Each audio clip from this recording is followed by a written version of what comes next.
Ha llegado el tiempo, entreguen su vida. Ha llegado el tiempo, nos dice Jesús. Ha llegado el tiempo, aquí y ahora. Ha llegado el tiempo, entreguen su vida, entreguen su vida. Si es que me quieren seguir. Ustedes están sintonizando el programa arquidiocesano de Chicago Católico. Y ahora pasamos a la lectura del Evangelio de este domingo. Lectura del Santo Evangelio según San Mateo. En aquel tiempo comenzó Jesús a anunciar a sus discípulos que tenía que ir a Jerusalén para padecer ahí mucho de parte de los ancianos, de los sumos sacerdotes y de los escribas, que tenía que ser condenado a muerte y resucitar al tercer día. Pedro se lo llevó aparte y trató de disuadirlo, diciéndole: «No lo permita, Dios Señor, eso no te puede suceder a ti». Pero Jesús se volvió a Pedro y le dijo: «Apártate de mí, Satanás, y no intentes hacerme tropezar en mi camino, porque tu modo de pensar no es el de Dios, sino el de los hombres». Luego Jesús dijo a sus discípulos: «El que quiere venir conmigo, que renuncie a sí mismo, que tome su cruz y me siga. Pues el que quiere salvar su vida, la perderá, pero el que pierda su vida por mí, la encontrará. ¿De qué le sirve a uno ganar el mundo entero si pierde su vida? ¿Y qué podrá dar un cambio para recobrarla? Porque el Hijo del Hombre ha de venir rodeado de la gloria de su Padre, en compañía de sus ángeles, y entonces le dará a cada uno lo que merecen sus obras». Esta es la palabra del Señor.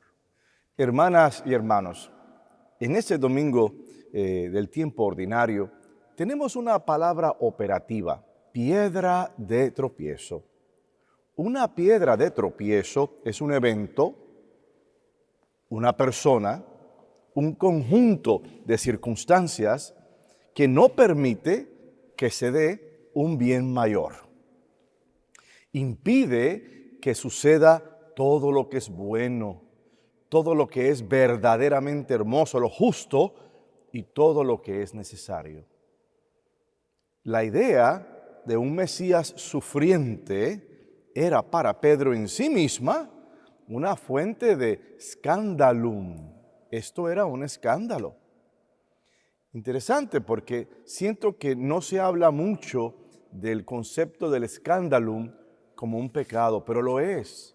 Cuando uno provoca que una persona se escandalice por el mero placer de verlo escandalizado, o se escandalice porque estamos dando una opinión no requerida, no necesaria, o porque simple y llanamente queremos que se den las cosas a nuestra manera y el resultado es escándalo, eso es un pecado. Al principio del Evangelio vemos cómo Jesús comienza a anunciar a sus discípulos lo que iba a pasar en Jerusalén a manos de los ancianos, de los sumos sacerdotes y los escribas, que él tenía que ser condenado a muerte y resucitar al tercer día. Cristo iba a esta realidad con los ojos abiertos. Él sabía lo que iba a suceder y quería preparar a sus discípulos, fíjate, como hacerles esa caridad para que se preparen mis hijos porque la cosa no se va a ver bien. Y entonces, esta idea de un Mesías sufriente en Pedro no hacía sentido, no era lógica. Su concepción personal de un Mesías estaba amarrada y basada en una supremacía de autoridad y de poder. Ahí estaba el detalle. Su visión del Mesías todavía no había crecido, todavía no había evolucionado. ¿Qué es un Mesías para mí y qué es un Mesías para Dios? Luego entonces, en su mente, él visualizaba un Mesías no triunfante, sino triunfalista. Percibió un reino no basado en la noción de sufrimiento o del sufrimiento de Jesús, mejor dicho, sino en una cuestión de poder, éxito y triunfo sobre el enemigo. Y ahí está la gran diferencia de algo triunfante y algo triunfalista.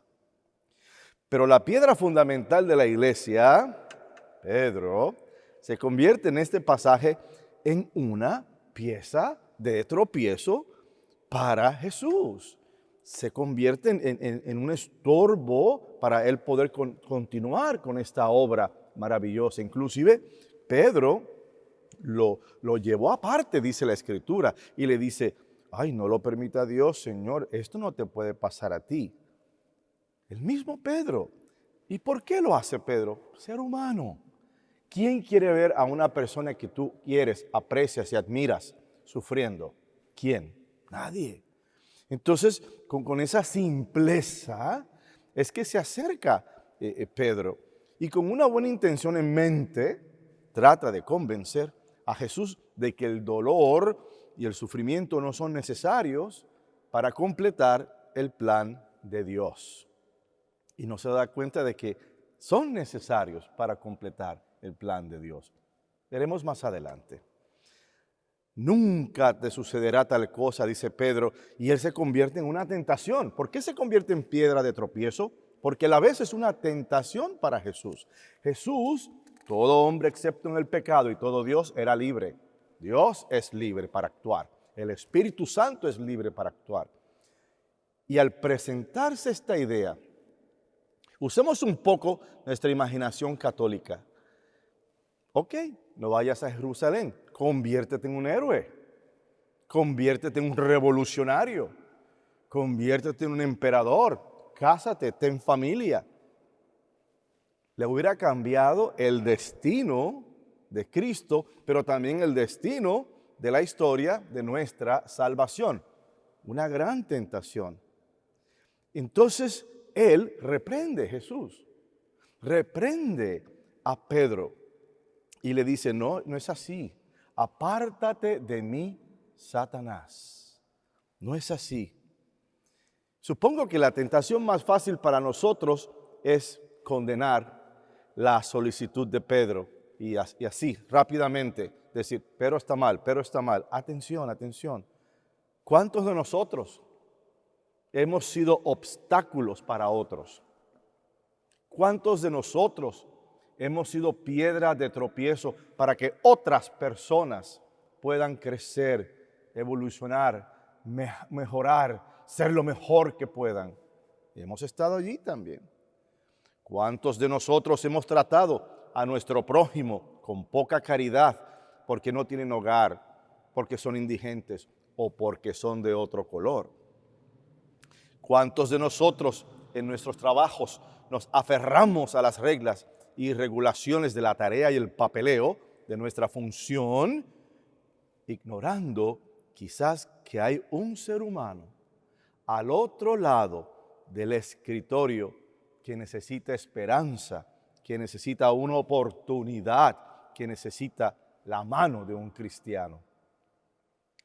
Cuando surjan esos momentos, hermanas y hermanos, nosotros también podemos decir, apártate de mí, Satanás. No me permitas hacer esta injusticia. La tentación al orgullo, apártate de mí, Satanás. No me permitas sentirme mejor que este individuo. El desprecio, apártate de mí, Satanás, para yo no seguir despreciando personas de otras nacionalidades, de otro color, de otro estatus social, de otro género. El legalismo, no, tiene que ser por el papel, el papelito habla. Sí, claro que sí, y bendito Dios que tenemos sistemas aquí en esta nación para llevar el orden. Pero cuando tienes un papel y tienes un ser humano que se elige. Aparte de eso, el triunfalismo. Te gané. En un divorcio todo el mundo pierde. Pero ¿cuál es el punto de un divorcio? Que una de las partes se quede con la mayoría de las cosas. Ese es el punto. Sacar lo más que se pueda de esa relación. Y cuando se gana, uno es triunfalista.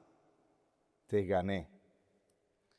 Ser cristiano, hermanas y hermanos, es siempre un desafío, porque la forma en que Dios hace las cosas supera siempre toda expectativa humana.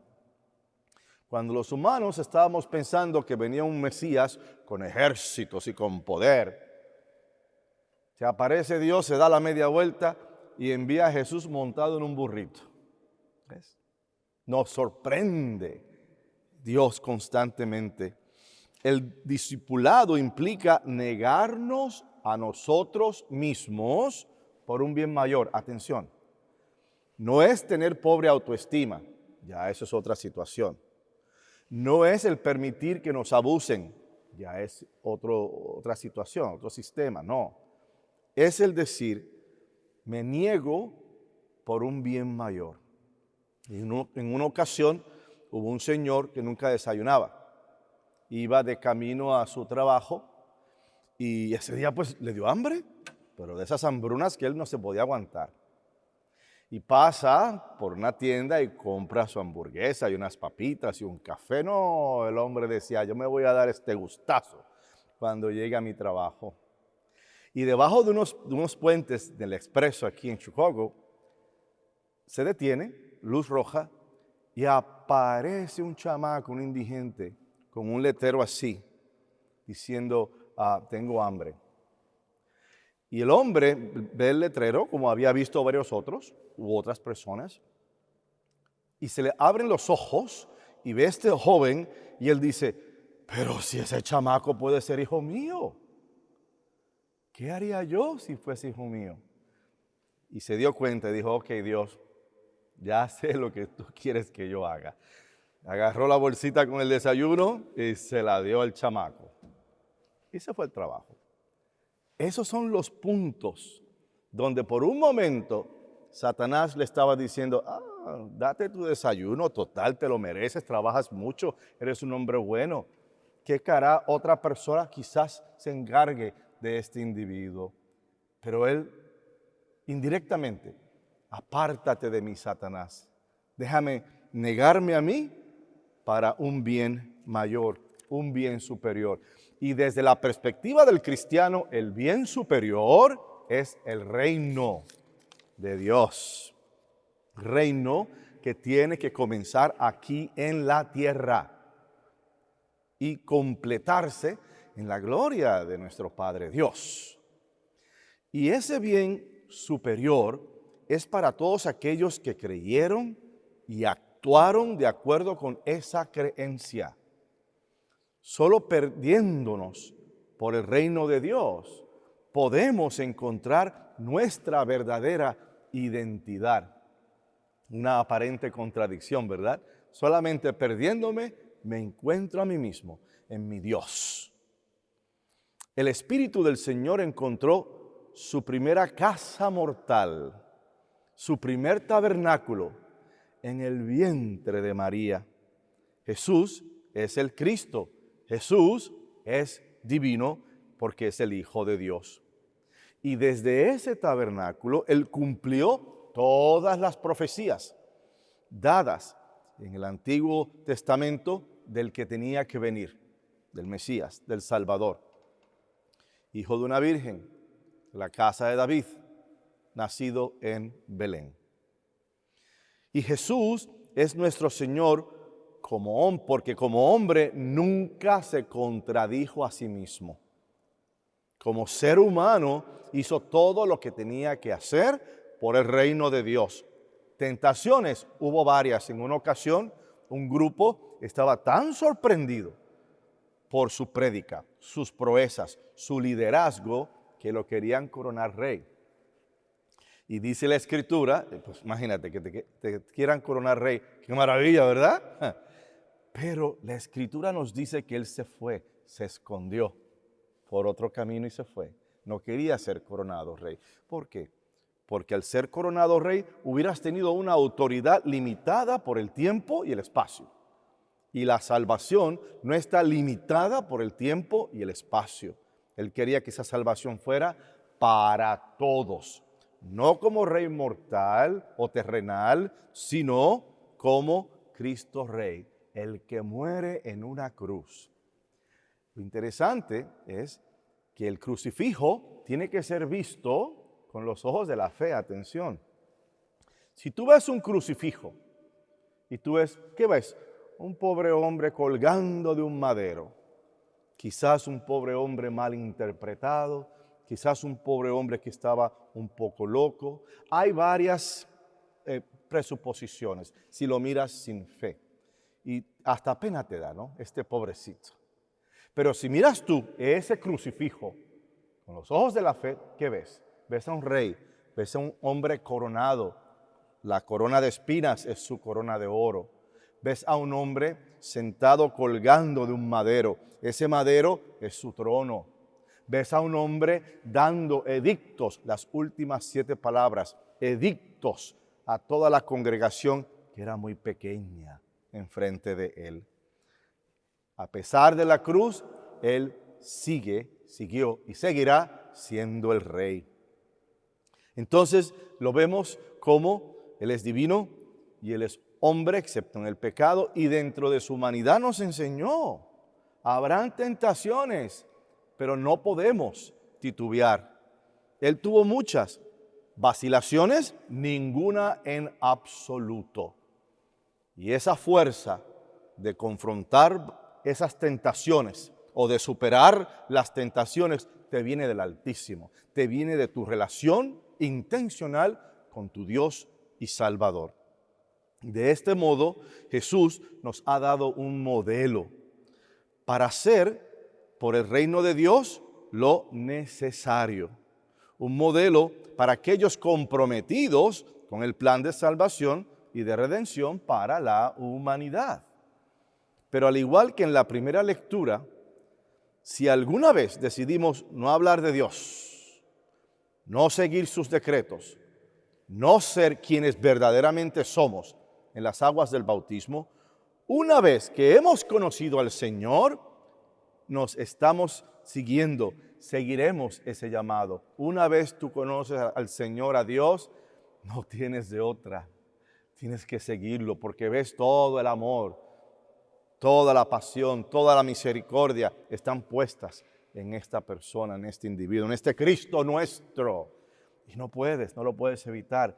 Es como el que se enamora, excepto que nosotros nos enamoramos a través de nuestra fe de un Dios transparente y vivo, de un Dios que es consuelo en el Espíritu Santo, que es salvación en Cristo, de un Dios que es un Padre misericordioso en Dios Creador. Y debemos proclamarlo, debemos seguir lo divino.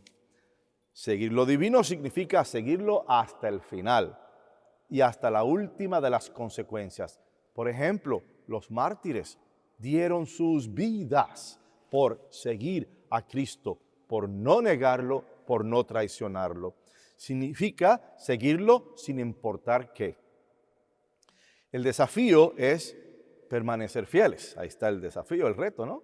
En la abundancia y en la pobreza, en la alegría y en la tragedia, en el ahora y en el siempre. Debemos tomar nuestras cruces, hermanas y hermanos. Todos tenemos una. Nuestros desafíos, nuestras pérdidas, nuestras decepciones, y debemos seguir a Jesús. Ser cristiano solo en los buenos tiempos es fácil. Ser un verdadero cristiano es un trabajo de tiempo completo. No podemos bajar la guardia. No podemos. ¿Y hacia dónde nos lleva todo esto? Nos lleva hacia la eternidad, donde no hay tiempos, sino en la completa presencia de Dios, por siempre y para siempre. Gracias por sintonizar a nuestro podcast Chicago Católico. Y ahora pasamos a una edición especial de la Hora Católica, Misa y Más. Espero que lo disfruten. Padre Carmelo, Padre Alex, muchísimas gracias por acompañarnos esta mañana. Gracias, De Adrián. nada. Bueno, estamos aquí, Padre Carmelo, para hablar sobre una asamblea que acaban de tener, una asamblea de liderazgo para la elaboración de un plan de 5 años. Háblenos un poco en general sobre esta asamblea. Sí, claro. Mira, la asamblea inició en realidad en el 2023, durante el verano del 2023 nos reunimos inspirados por aquel libro que escribió el Papa Francisco durante la pandemia, creo que es Soñemos Juntos, ¿verdad? Hacia una realidad, saliendo de la pandemia, una realidad más viva. Y desde ese momento, 2023, identificamos como nuestras metas parroquiales, pero después teníamos que empezar ya a trabajar específicamente. Y hace 2 semanas nos reunimos con 50 personas en la parroquia de viernes a domingo. Tuvimos la oportunidad de que el obispo Lombardo vino a visitarnos a celebrar la misa del Espíritu Santo, ¿verdad?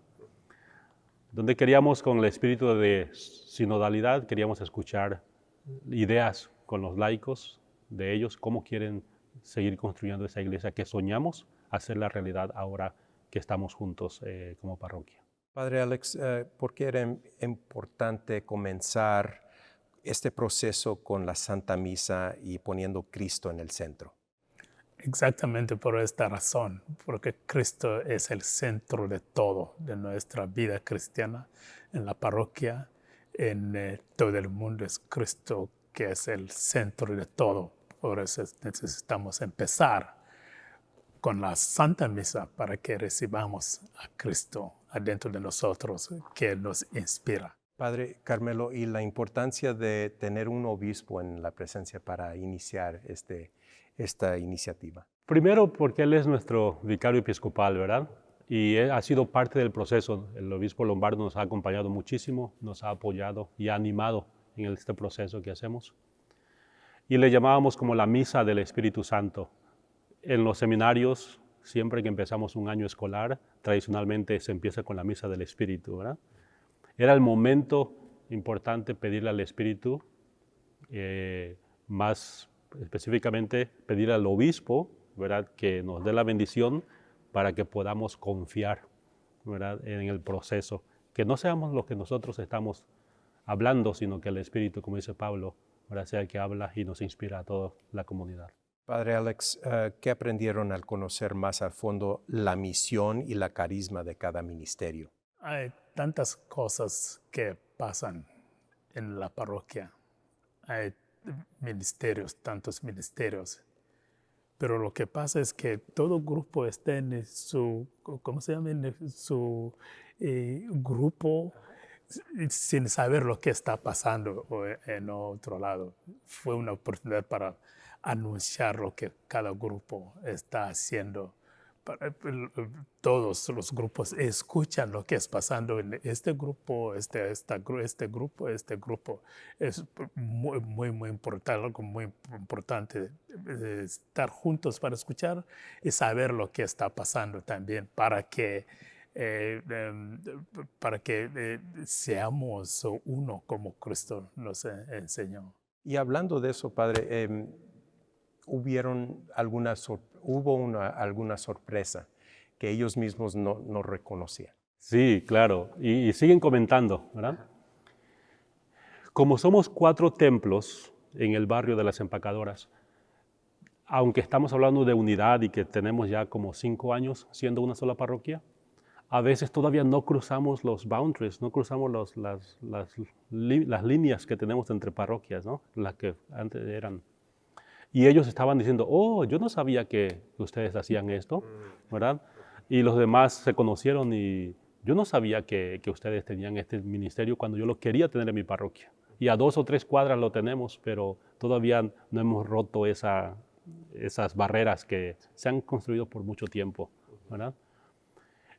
Al ponerlos a trabajar juntos, al convivir juntos con los servicios, también empezamos a ayudar y a trabajar en uno de los pilares que decimos de la iglesia servicial, ¿no?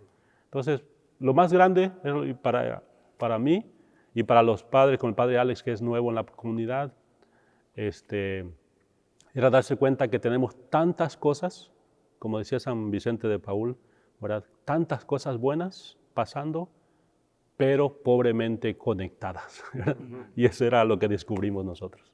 Qué bonito ese proceso de conversación y sinodalidad. ¿Por qué es importante, Padre Alex, que cada ministerio mire más allá de su propio grupo y piense en cómo evangelizar la comunidad? Sí, es nuestra llamada como los cristianos. Todo lo que estamos haciendo en nuestros grupos tiene que alinear con el plan, no solamente de la iglesia, pero el plan de Dios. Entonces nosotros estamos cumpliendo una cosa, una obra de la voluntad de Dios.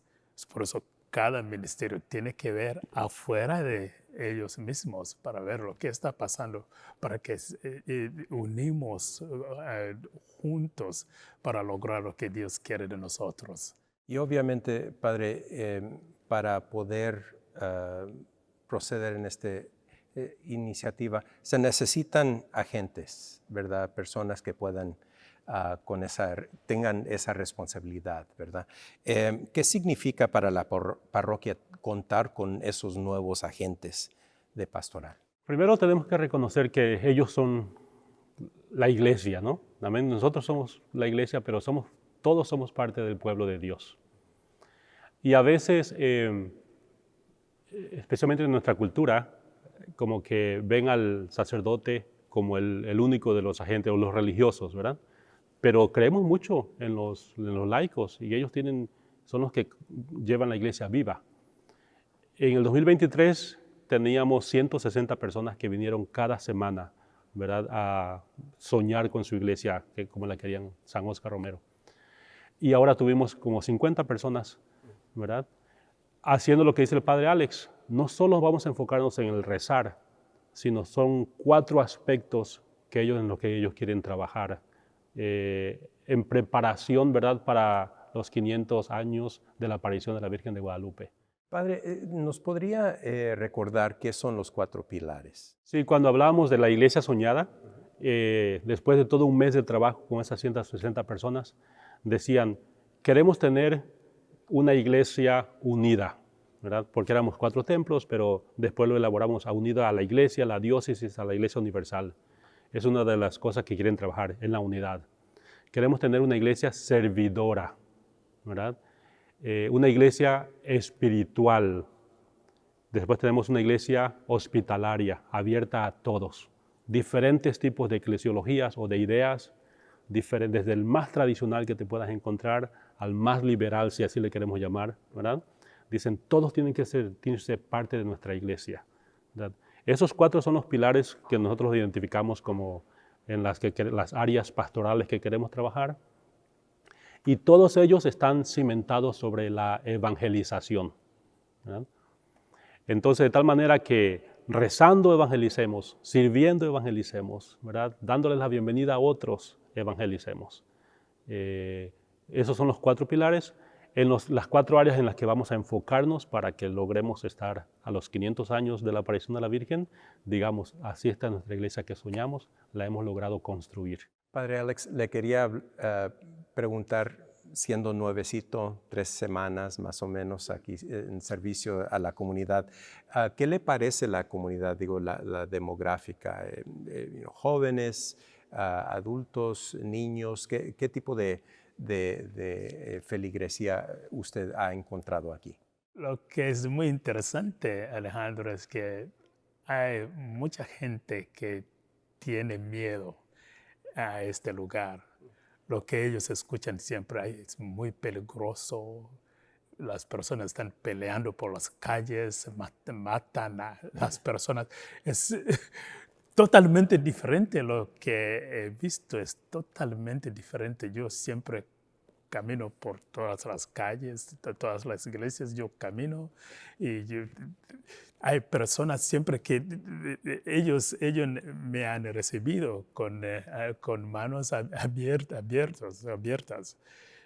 Aquí en la comunidad hay personas de diferentes edades los viejitos, pero también los jóvenes y los niñitos, también ellos están aquí. Y es muy interesante para mí descubrir lo que está pasando en esta comunidad, sin considerar lo que personas me dijeron. Es totalmente diferente para mí. Me encanta mucho estar aquí y conocer a la gente, y estar abierto para hacer la voluntad de Dios y hacer lo que las personas quieran. Ellos saben lo que ellos quieren. Poco a poco estoy aprendiendo y estoy conociendo a la gente. Qué bonito, Padre. Padre Carmelo, sé que es muy temprano, pero hubieron algunos resultados de esta asamblea, algunas cosas importantes que ya sabe que se van a desarrollar en estos 5 años. Lo primero fue que de esas 50 personas, y muchos de ellos eran personas, los jóvenes adultos, que usualmente no estaban enfrente en el liderazgo, de ahí salieron y ellos hicieron una elección con la misma idea de que bajo la guía del Espíritu, para que ellos sugirieron a 10 personas para que sean parte del consejo pastoral parroquial.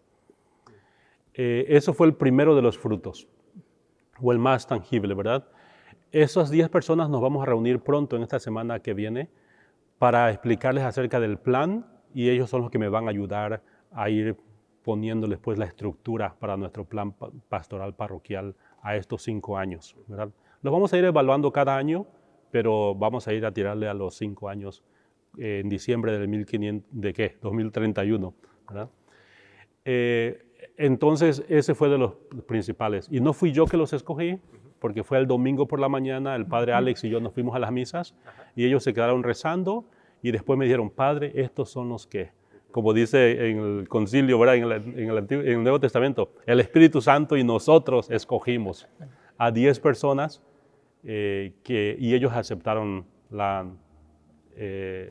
nominación para considerar ser parte del Consejo Pastoral. ¿Y cree que involucrar a los jóvenes es una buena manera para poder empezar a involucrar más jóvenes de la comunidad? Sí, lo bueno para mí fue una gran oportunidad al inicio de mi ministerio aquí, estar en un salón con diferentes grupos de la parroquia, diferentes ministerios, diferentes personas. Y ahora lo que estoy haciendo es visitar todos los grupos, estar con ellos para saber y también acompañar a ellos, para que también yo necesito algo de ellos. No siempre es dar, tengo que recibir también. El grupo que me encanta mucho es el grupo de los jóvenes. Yo estaba con ellos en el fin de semana. Es una oportunidad para ellos entrar en la iglesia, empezar a involucrar en los ministerios de la iglesia y participar activamente en la obra de la iglesia. Padre, ¿qué papel tuvo la oración y el discernimiento en este proceso de planificación? Fue nuestra espina dorsal, básicamente, ¿no? No solo en ese fin de semana, pero también desde el proceso que estuvimos planeando la asamblea. Ha sido constante y siempre, a veces bromeando, le digo a las personas, vamos a empezar con una oración para echarle la culpa al Espíritu Santo. ¿Sí? Como diciendo, pues el Espíritu Santo es el que nos va a guiar aquí, ¿verdad? Porque eso no es proyecto de nosotros. El padre Alex y yo en cualquier momento nos vamos, pero creemos que si cimentamos nuestro trabajo pastoral en la oración y con el trabajo de los agentes de pastoral, los jóvenes, los líderes, eso va a perdurar porque el Espíritu no pasa, ¿verdad? El Espíritu no lleva fecha de caducidad, nosotros sí. ¿Verdad? Es por eso que somos conscientes de que la oración, y durante el fin de semana hubieron momentos de oración, cada momento que hacíamos la oración, y sobre todo en la elección de los los candidatos al Consejo Pastoral se incluyó un momento de oración al Espíritu antes de hacer la elección. Nuestro cónclave que hicieron ellos, ¿verdad? Con sus ballots y sus papelitos y todo. Sí. Así nos contaron que lo hicieron. Y padre, otra pregunta sobre ¿por qué ahora? ¿Por qué escogieron este momento para hacer esta asamblea y empezar a desarrollar un plan de 5 años? Ya llevamos 5 años nosotros como parroquia, como nueva parroquia, ¿verdad? Los 4 templos. Pero en realidad, saliendo de la pandemia, nos convirtieron en una nueva parroquia y después empezamos el 2023, como te comentaba. Entonces, ha sido un proceso y en el 2023 fue cuando identificamos los pilares, nuestra iglesia soñada, pero era como hacer como los drawings, como los planos, ¿verdad? Y después teníamos que decir, ok, vamos a construirla.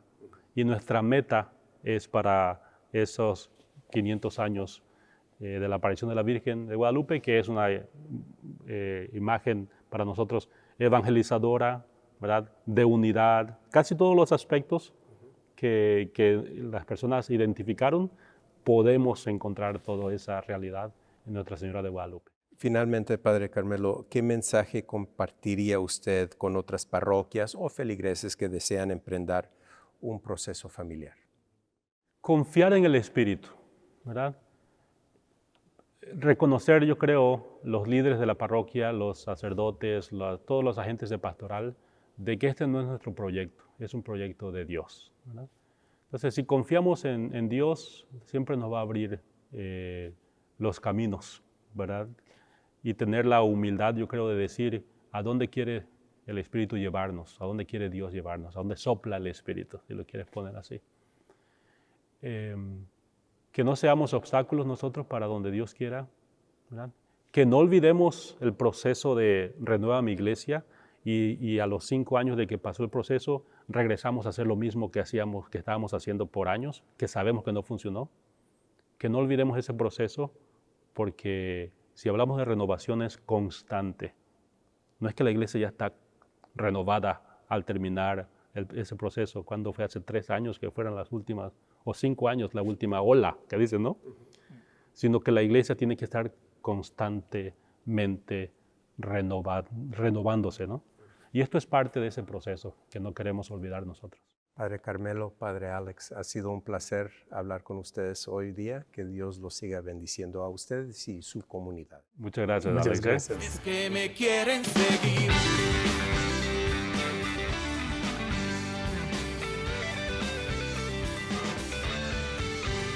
Ha llegado el tiempo. Bienvenidos a la Escuela Latina en la Parroquia de San Jerónimo, donde la diversidad cultural es una bendición. Invitamos a todos los padres de familia a inscribir a sus niños y niñas de entre 7 a 13 años de edad en la oficina parroquial. Nuestro programa educativo ofrece historia, cultura y tradiciones latinas, español, artes y preparación para los sacramentos de Eucaristía y confirmación.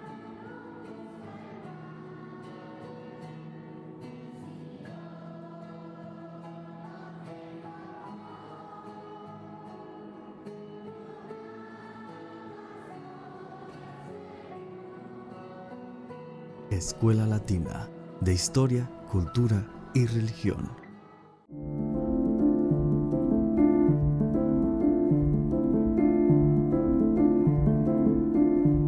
¿Qué mensaje quisiera compartir con nuestra audiencia de la Hora Católica Misa y Más y con todos los guadalupanos que nos acompañan desde Estados Unidos? Necesitamos aprender a ser auténticos Juan Diegos en nuestro tiempo.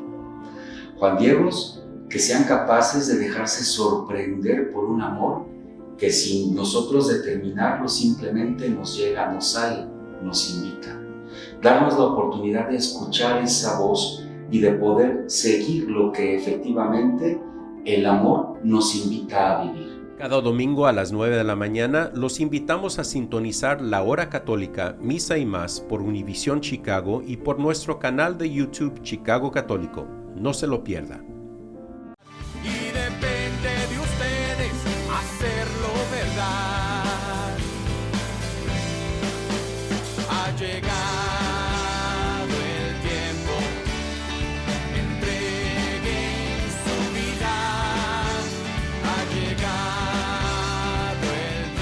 Bienvenido, Padre. Muchísimas gracias por su tiempo. Gracias por venir. Pues muy bien, pues usted, ¿ya cuántos años tiene de párroco aquí en Santa María del Lago? Año y medio. Año y medio. Apenas año y medio. Ojo. Sí, sí, sí. ¿Y cómo le ha ido? ¿Cómo está esta comunidad de fe? Bueno, la verdad que esta comunidad me recibió con los brazos abiertos. Es una comunidad increíble, es una comunidad bastante diversa. No solamente en language, tenemos 35% de la comunidad viene a las misas de español, pero también dentro de la comunidad latina hay muchos países. Y la comunidad que viene a las misas de inglés y que participa en las actividades de inglés pertenecen a todo tipo de no solamente países, sino continentes. En África, en Asia, también en Latinoamérica, también vienen las de inglés. O sea, es una comunidad bastante diversa, europeos y obviamente los americanos que tienen raíces de otras partes. Entonces, es una comunidad súper diversa y una comunidad que sabe dar la bienvenida al que entra por esas puertas. Entonces, desde que llegué me he sentido como en casa. ¿Qué son algunas de las prioridades pastorales de la parroquia? Básicamente, nosotros queremos hacer el énfasis en los jóvenes y jóvenes adultos, porque esta área es una área de muchos jóvenes. Y la verdad que tenemos que decir que la comunidad es bastante joven. O sea, si viene a la misa de 6:30 el domingo, o sea, la mayoría son jóvenes adultos, ¿cierto? Entonces queremos hacer presencia en esta área de Buena Park, Uptown. Queremos darle oportunidades a los jóvenes y a los jóvenes adultos de esta área de encontrarse con el Señor. Y obviamente no solo es la Eucaristía, porque hay mucha gente que no está preparada para comenzar a venir a la Eucaristía. Que el encuentro con Dios viene por medio del servicio. Entonces tenemos el Laundry Ministry, tenemos el Soup Kitchen, que ayuda a la gente comenzando a servir. Y al servir, aprenden a encontrar a Dios que está presente en el hermano que ayuda. ¿Qué actividades tienen planificadas para el verano? Este verano, pues los grupos, hablando de los grupos juveniles y de grupos de jóvenes adultos, los grupos de jóvenes adultos comenzaron un programa de pequeñas comunidades. Entonces tenemos pequeñas comunidades de mujeres, de hombres y también de parejas casadas. Y estos grupos se están reuniendo. Tenemos Movie Night, entonces tenemos durante el verano, tenemos en el frente de la parroquia, vamos a proyectar algunas películas, tenemos el Soup Kitchen que pasa cada miércoles, a los jóvenes del grupo juvenil los mandamos a Florida, ellos están formándose con el Instituto Fe y Vida y también mandamos unos adultos que van a ser los que los acompañen, no solamente allá al viaje, sino que los acompañen aquí en el caminar como grupo. Entonces, hay mucha cosa que está pasando. Obviamente estamos invitando, porque esta comunidad, como está en Uptown, hay muchos que no son católicos, pero que quieren participar de la vida de la Iglesia Católica. Entonces, también invitarlos a que reciban sus sacramentos, que se integren a la fe católica si no son católicos, o que se reencuentren con su fe. Entonces, también tenemos actividades para aquellos que están pensando en unirse a la fe o que necesitan terminar los sacramentos. Me encantó la vez pasada que estuvimos aquí para hablar con usted, estuvimos ahí en el Soup Kitchen y dijo usted, y lo acaba de repetir, que en muchas ocasiones la gente simplemente viene para ayudar, pero se encuentra, tiene su encuentro con Cristo. Sí, y eso es muy importante, porque no todo el mundo está preparado para participar de la Eucaristía. La Eucaristía es algo sagrado, pero es tan simbólico y tan específico de nuestra fe, que una persona que no ha leído suficiente, no tiene la suficiente catequesis, se puede perder un poco en la Eucaristía y en el significado. Lo puede comparar con otro tipo de servicios que tienen otros grupos religiosos y no son capaces de leer lo especial que es la Eucaristía. Pero poco a poco, cuando tenemos esas actividades de servicio en el que la comunidad despliega sus talentos y sirve, por ahí comienza el camino. Y muchas de esas personas que vienen al Soup Kitchen por meses comienzan a participar, a hacer preguntas y y comienzan a prepararse para recibir los sacramentos. Es una cosa muy interesante y muy bonita. Padre, estamos aquí para hablar un poco sobre su nuevo rol arquidiocesano. Es co-vicario para los sacerdotes de la Arquidiócesis de Chicago. Sí. Muy bien. Bueno, primeramente, ¿cuándo recibió y cómo recibió la noticia? Estaba de viaje. Estaba viajando y solamente recibí un correo del vicario general que me decía, yo sé que está de viaje, yo sé que no regresa sino hasta el 24 de abril, pero ¿me puede llamar? Ok, o sea, esas cosas generalmente cuando son así, dije, hay que llamar a ver qué pasó. Y hablé con el vicario general, el obispo Larry Sullivan, y entonces comenzó a hablar bien de mí. Y yo, ¿para dónde va esto? Yo, ok. Entonces al final, después como de 5 minutos de decirme cosas, él me dijo, y el cardenal quiere que usted sea el vicario para sacerdotes. La vicaría para sacerdotes es una oficina que tiene 2 sacerdotes de tiempo completo para hacer el trabajo. Entonces, el padre Mike Foley se retira ahora ya al final de mes, entonces necesitaban a alguien más. Y no sé, la verdad, honestamente no sé cómo mi nombre salió, pero al final se decidió que me iban a pedir que si lo quería hacer. Háblanos un poco sobre ese rol, porque usted tiene un conocimiento del rol de vicario para los sacerdotes, ¿correcto? Sí, obviamente desde que me enteré y ya cuando comencé a trabajar con la oficina, ya he tenido algunas reuniones con el staff de la oficina, tratando de entender qué es lo que voy a hacer. O sea, primero, básicamente como vicario, los vicarios el derecho canónico habla solamente del vicario general como alguien, ¿cierto?, que le ayuda al obispo, al ordinario, en este caso el cardenal Cupich, a gobernar su diócesis, ¿cierto? Pero también habla de otro tipo de vicarías que se pueden crear. No habla específicamente de la vicaría para el clero, pero se dice, el obispo tiene el derecho y la autoridad de crear ciertas vicarías para designar vicarios que le ayuden en su proceso de gobernar y trabajar con comunidades específicas. Las más típicas que uno encuentra básicamente en todas las diócesis, vicaría para el clero, vicaría para los religiosos, ¿cierto? Hay también vicarías judiciales, otros tipos de vicarías que ayudan al obispo a hacer su trabajo. Entonces, ser vicario es como ser un puente y un representante del obispo para una comunidad específica. Obviamente la autoridad viene del obispo y él es el que toma las decisiones finales, pero los detalles se van organizando con la vicaría. Entonces, cuando se requiere tomar una decisión acerca de un sacerdote, entonces siempre depende de lo que sea, ¿cierto? Porque también hay un grupo que se encarga de las asignaciones, eso no me compete a mí, pero hay cierto tipo de cosas en las que la vicaría del clero se encarga. Y básicamente lo que hace la vicaría del clero es promover el bienestar espiritual, físico y mental de los sacerdotes. ¿Cierto? Entonces, eso es tan general y eso incluye de todo.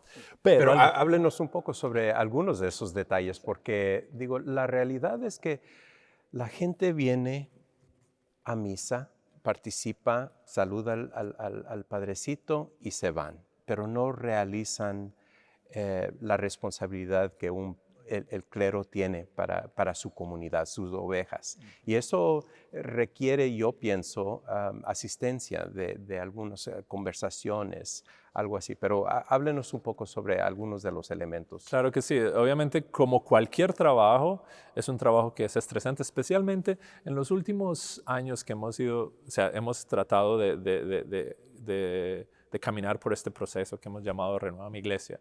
Entonces, muchas comunidades se han unido, algunos templos se han cerrado, hay sacerdotes que tienen 3 comunidades que ya son una parroquia con 3 templos diferentes. Y eso añade al estrés, al estrés normal de lo que significa mantener una comunidad, porque no solamente es celebrar la misa y las confesiones, también hay que estar pendiente del presupuesto, también hay que estar pendiente de cómo recoger dinero para pagar las deudas o los costos de las operaciones. Entonces, todo ese tipo de cosas. Además, Renueva Mi Iglesia ha tratado de ayudar a que cada parroquia tenga empleados capaces. Entonces, la idea es que las comunidades sean solventes y que puedan conseguir a alguien que ayude a manejar las finanzas, ayude a manejar el personal, ayude a manejar las dimensiones parroquiales. Y eso crea también estrés, porque ya no soy yo el que hago todo, que para unos es algo que es estresante, pero para otros es lo que quieren hacer, quieren manejarlo todo. Entonces, cuando uno tiene que trabajar con comunidades diferentes, con un staff que se agranda, eso tiene repercusiones en la vida mental. Sí. Entonces, ahí estamos nosotros. La Vicaría para los sacerdotes camina con los sacerdotes y trata de ayudarlos en ese proceso de adaptación. Entonces, a veces tienen que ser cosas de estrés tiene que ver con la salud mental, también la salud física, ¿cierto? Entonces, porque obviamente a veces todo el estrés se convierte, se va al cuerpo. También hay otras enfermedades que no tienen nada que ver con la salud mental, pero también pueden impedir o pueden generar problemas para el ministerio. Entonces también, ¿cómo podemos ayudar a que este sacerdote pueda servir en su ministerio con esta condición que ha desarrollado? Obviamente también hay las partes delicadas del sacerdote. La Vicaría para el Clero también interviene en elementos como acusaciones de abuso sexual o acusaciones de conducta inapropiada. Entonces, porque tiene que ver con toda la realidad del sacerdote. Entonces, todo lo que le compete al sacerdote en su persona es algo que la Vicaría para el Clero está envuelta. ¿Sabe el porcentaje de sacerdotes hispanos en la Arquidiócesis de Chicago? Más o menos. No me sé el porcentaje. Yo sé que sacerdotes hispanos son como entre el 85, 88 sacerdotes. No sé cuánto es el porcentaje. Ok, muy bien. Y no soy tan bueno en matemáticas como para decir cuál es el porcentaje de 650. Sí. Bueno, el número es como 85, algo así, Sí, más o menos. Sacerdotes hispanos, que es un gran número. Y por ahí voy. En este momento, en esta etapa, por primera vez nombran a un hispano a esta posición. Sí, es un honor y una responsabilidad. Sí, es la primera vez que sepa yo que un vicario para sacerdotes es latino. ¿Qué cree usted que va a traer a este puesto por ser latino? Yo espero que ayude en la comunicación, ¿cierto? Porque muchas de las conversaciones que el vicario para sacerdotes tiene que tener con los sacerdotes son comunicaciones privadas, delicadas, de cuestiones que requieren la sutileza incluso del lenguaje, ¿cierto? Cómo me expreso, cómo se expresa la otra persona, cómo está contando la historia. Entonces, yo creo que en ese sentido puede ser bastante útil que mi lengua materna sea español y que me pueda comunicar con los sacerdotes de habla hispana en nuestra propia lengua. Entonces yo creo que eso va a tener una ventaja en el sentido de precisión de la habilidad de poder expresar y de pronto de evitar malos entendidos, ¿cierto? Quise decir esto, pero utilicé la palabra incorrecta, entonces es cierto, me malentendieron. Entonces yo creo que eso ayuda. Como digo, también habla un poco de el respeto que el cardenal muestra por la comunidad latina, porque mi papel no es solamente para la comunidad latina, sino para todos los sacerdotes. Entonces, él ve que hay sacerdotes latinos preparados para asumir responsabilidades serias, ¿cierto? También, como hace poco se nombró al obispo José María como obispo, que también tiene responsabilidades, ¿cierto? No solamente en la comunidad latina, sino en la comunidad general, en su vicariato, con todos, con los polacos, con ¿cierto? Con los anglos, con los filipinos, con todo el mundo. Entonces, eso demuestra que él tiene fe en nosotros y que nos ve como un grupo maduro al que se le puede dar responsabilidades. ¿Qué es lo que le más entusiasma de ser nombrado como covicario? Yo creo que es algo sagrado, porque muchas de las veces la conversación con los sacerdotes es acerca de su vocación y cómo pueden vivir con más entusiasmo, con más amor, con más entrega, con más felicidad, con más plenitud la vocación sacerdotal. Y una cosa interesante que de pequeño, aunque nunca terminé haciéndolo, de pequeño tenía una idea, me hubiese encantado ser formador de sacerdotes. No sé por qué pensaba que no solamente ser sacerdote, sino formador de sacerdote era algo que pensaba cuando estaba por ahí unos 15, 16 años. Obviamente eso es algo complicado porque es un tipo de ministerio que uno realmente no lo busca. Ahora no estoy encargado de la formación de sacerdotes, pero sí tengo la posibilidad de ayudar a proteger y a cultivar la vocación de los sacerdotes, ¿cierto? Ya ordenados. Entonces, para mí eso me da ilusión porque es algo sagrado. Mi sacerdocio también, yo pasé de la vida monástica, yo fui monje por 10 años y me vine a la Arquidiócesis de Chicago, y en ese proceso de cambio hubo una crisis grande, tratando de discernir e encontrar a qué me estaba llamando el Señor en ese momento y cómo podía vivir la vocación que sentía que el Señor me había dado. Y me di cuenta que en ese proceso de crisis hay una fragilidad en la que uno, si se descuida, puede perder su vocación. Tratando de responder a la crisis natural, que es una invitación del Espíritu a moverse, a cambiar, a crecer. Esos momentos de crisis, que siempre inspirados por el Espíritu Santo, son momentos de gracia. Esos momentos también son momentos delicados en los que nuestra vocación se puede fracturar. Entonces, soy muy consciente de eso porque también lo viví en el cambio de vida monástica a la vida diocesana. Y si puedo ayudar no solamente con mi experiencia, pero también con mi oración y con mi papel de vicario para sacerdotes. Si puedo ayudar a que esos momentos de crisis se conviertan en momentos de gracia en el que se preserve la vocación y se encuentre sentido, alegría y significado a la vocación, entonces aquí estoy y feliz lo hago. Quiero terminar con un pedido para usted, para nuestra audiencia, que pedir a nuestra audiencia por oraciones para nuestros sacerdotes. Sí, eso es lo que tengo que decirle a todos ustedes. Necesitamos oración. Porque la vida del sacerdote es una vida que siempre trata de configurarse, de parecerse a Cristo. Es una vocación la más alta en el sentido de que todo cristiano está llamado a eso, pero nosotros nos comprometemos a hacerlo día y noche, nos comprometemos a hacerlo no solamente desde el aspecto de configurarnos como Cristo en los elementos naturales, pero también en la misión de predicar el Evangelio, de vivir el Evangelio, y es algo difícil. Entonces necesitamos oración y nos vemos insertados en una realidad que a veces nos cuesta identificar la gracia, nos cuesta identificar la parte espiritual, ¿cierto? Cuando nos mandan a una parroquia, y en la parroquia lo único que hay son peleas, o cuando nos mandan a una comunidad y esa comunidad no tiene dinero, o cuando nos mandan a hacer otro ministerio en una oficina. Entonces, cada sacerdote tiene que trabajar duro para siempre como reorientarse en la misión. Es duro. Entonces necesitamos oración porque eso no lo podemos hacer nosotros, por nosotros mismos. Necesitamos la gracia del Señor y la gracia siempre viene por medio de la oración, especialmente la oración de un pueblo que necesita y que sabe que ama a sus sacerdotes. Esa oración es una oración pura y es una oración que tiene efectos reales en nuestras propias vidas.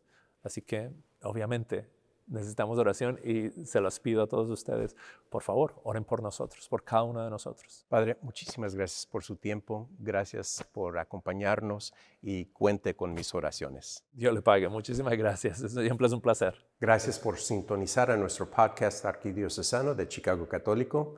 Que Dios los bendiga. Ha llegado el tiempo de la caridad acuante, de acabar con el hambre y el odio.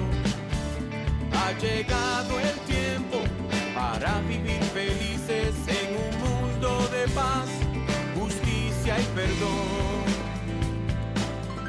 Ha llegado el tiempo de la esperanza gozosa, de abrir nuestras plazas a los niños. Ha llegado el tiempo de cambiar los lamentos en cantos de vida, en gritos de amor, en cantos de vida, en gritos de amor.